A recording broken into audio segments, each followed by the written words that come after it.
Farul de la capătul lumii. Lectura Să fii toate și lăpuși. Și cântăreț. Și cântărețul.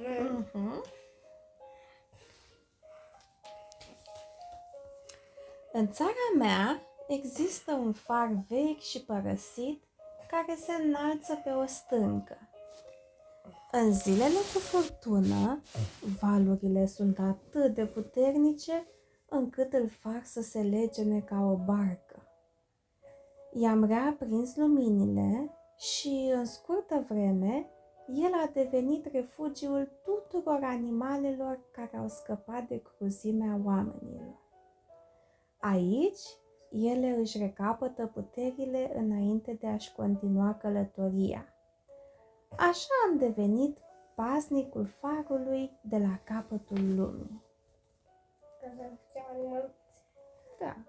Poate mai exista și viitorul animal, dar veneau doar cu oaia că le dădeau autorizație și le punea să dea un test cu un animal. Da, uite, bună. A fost o vreme când nu erau prea multe animale la far. Erau doar Oscar, elefanțelul, ursul Petrarca și pinguinul Virgil. Unele animale sunt doar în trecere. Le îngrijesc atât cât pot și, cel mai important, le ascult poveștile. Aceeași poveste care se repetă. Au fost despărțite de familiile lor atunci când erau foarte mici și au fost nevoite să-și părăsească țara. Eu cred că dacă își spun povestea, reușesc să-și vindece mai repede rănile. De îndată ce se simt mai bine, vor să primească vești de la familiile lor. Iar aceasta e întotdeauna un semn bun. Așa că îi încurajez să scrie scrisori.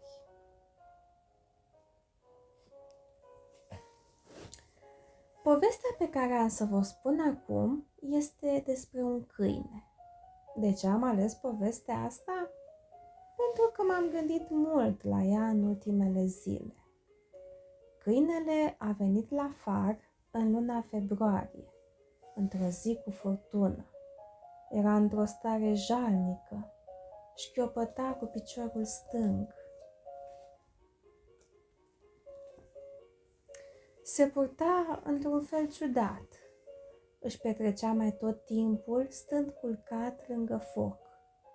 Virgil și Petrarca au încercat de câteva ori să intre în vorbă cu el, dar degeaba. Cât despre mine, eu abia puteam să-i tratez rănile. Pentru ceilalți, plecarea se apropia cu pași repezi, dar pentru el totul era cu semnul întrebării. În acea noapte l-am întrebat: chiar nu-ți amintești nimic despre familia ta și despre țara din care vii? Eu nu am o familie, nu am unde să mă duc. A fost pentru prima oară când l-am auzit vorbind. Glasul lui era adânc și catifelat. Apoi s-a cufundat din nou în tăcere. Privea stăruitor focul, de parcă ar fi încercat să deslușească un fel de semn. În fiecare vineri, Sir John cel Iute, cel mai rapid pescăruș de pe coastă, aduce pentru cei care se adăpostesc la far scrisori din toate colțurile lumii. În acea zi avea o vedere din Groenlanda pentru Petrarca, un pachet din Norvegia pentru Virgil și o scrisoare din Africa pentru Oscar. Oscar era atât de fericit. De săptămâni bune aștepta vești de la familia lui. Iată ce spunea scrisoarea.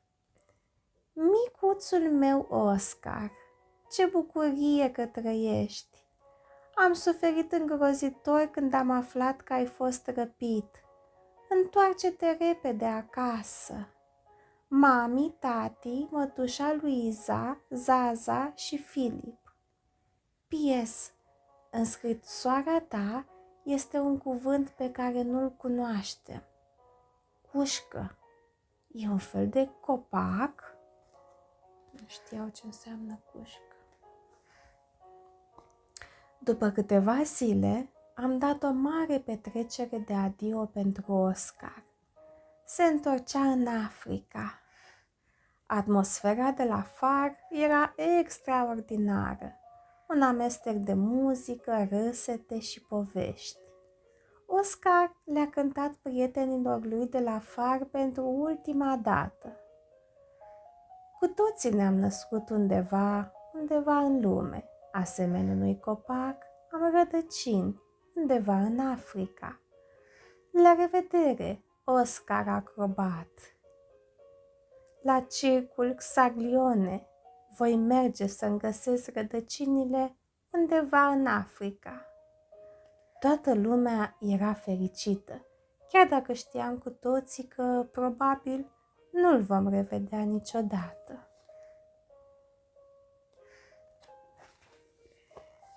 Seara ne-am dus în turn ca să aprindem luminile. Apoi îi trimiteam semnale balenei Lena. Bărcile se întorseseră în port. Lumea era cufundată în somn. Acum Oscar își putea continua călătoria. În sfârșit avea să-și trăiască povestea. Marea era liniștită. Oscar a plecat senin pe spatele Lenei, făcându-ne semn de la revedere.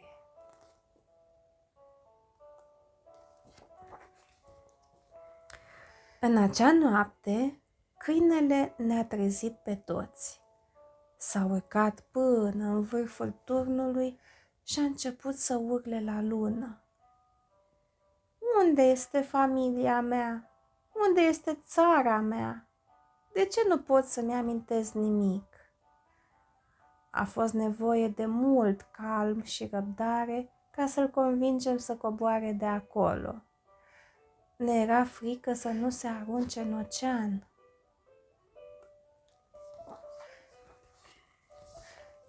Un lucru era sigur. Trebuia să-și recapete amintirile ca să poată fi vindecat. Așa că a doua zi dimineață m-am hotărât să le împărtășesc taina mea lui Virgil și Petrarca. Le-am arătat cufărul în care păstrez cu mare drag amintirile farului. Am scos sute de scrisori, cărți poștale, fotografii și multe alte comori primite de la animalele care au poposit la farul meu. Cum Virgil și Petrarca observaseră că prietenul nostru semăna cu câinii eschimoși, am început să strângem amintiri din nordul îndepărtat. O fotografie cu un iceberg, câteva pene de gâscă de zăpadă și un fanon de balenă. Am pus toate aceste lucruri într-o cutiuță împreună cu o carte cu pagini albe.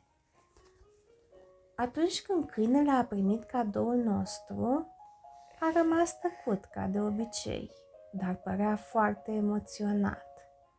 Așa că a luat cutia și a urcat în turn ca să fie singur. M-am dus să văd ce mai face. Își lipea de zor comorile în carte.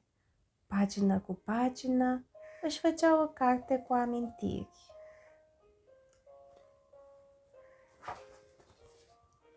În aceea seară am ascultat ce avea de spus.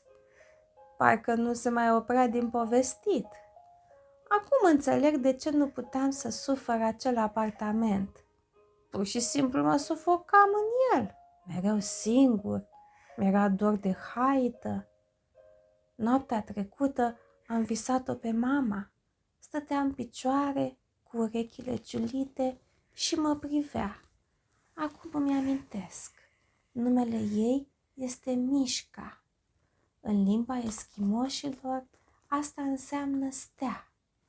Mama mea este la fel de iute ca o cometă. Vreau să văd iar marea întindere de gheață. Vreau să alerg spre orizontul nesfârșit.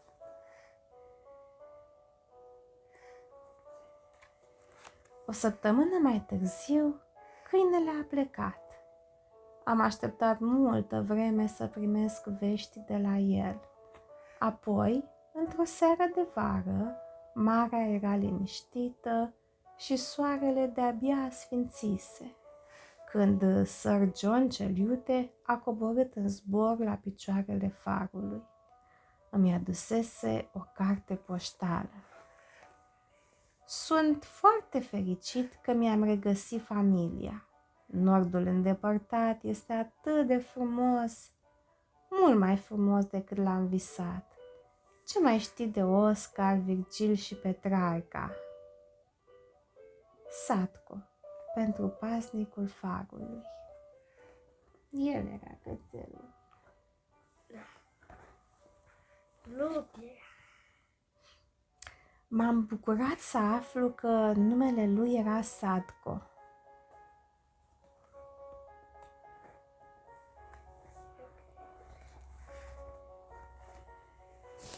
Și ce... Sfârșit!